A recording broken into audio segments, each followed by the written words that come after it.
but I want to take a look at the exchange that took place at the cross. As a new believer, one of the things that I constantly heard was the cross, the cross, the cross, the cross. And you don't always hear about it so much today, but this scripture from Isaiah 53 verses 4 and 5, surely he took up our pain and bore our suffering, yet we considered him punished by God, stricken by him and afflicted. But he was pierced for our transgressions, he was crushed for our iniquities. The punishment that brought us peace was on him, and by his wounds we are healed. A couple of interesting words used in there. It says, surely he took up our pain. Surely is the Hebrew word akin, which means certainly or truly. And how many times did you hear Jesus often say, I tell you the truth? And truly he took up our pain. Took up means he endured it. He took the weight of it. The pain, the Hebrew word is meaning afflictions and diseases, but sickness and, interestingly, grief. So there's an emotional aspect there as well. It said, and he bore our suffering, he carried the heavy load. We often don't think about when someone bears the weight of something.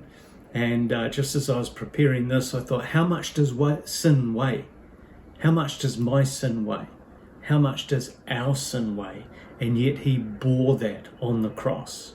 Yet we considered him punished by God, stricken by him and afflicted. And there's a sense there that people looked at him then, looked at him throughout history and asked the question, wow, I wonder what he did to deserve all of that. Verse 5 says, he was pierced for our transgressions. Pierced means pierced through. Remember, the nails went through his hands and through his feet. The sword went through his side. So he was pierced through. He was killed for our transgressions. The Hebrew word for transgressions is pisha, which means a breach of trust. So he was pierced for our breaches of trust. He was crushed for our iniquities. And crushed just means oppressed. Again, it's that sense of bearing that weight of all that sin. But then the beautiful verse, the punishment that brought us peace was on him. What an unusual thing. The word peace is shalom, and it means completeness. It means soundness.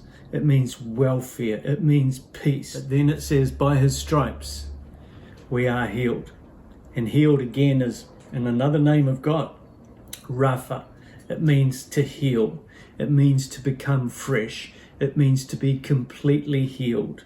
Where Isaiah says, and by his wounds we are healed, 1 Peter 2:24 says, by his wounds you were healed. It's interesting. This one is before the cross. Peter's one is after the cross. So through the cross we are healed. Hope this helps you today. Happy Easter. Bless. Thanks very much for watching. Don't forget to subscribe to the Hope is Alive channel and click here to watch more videos.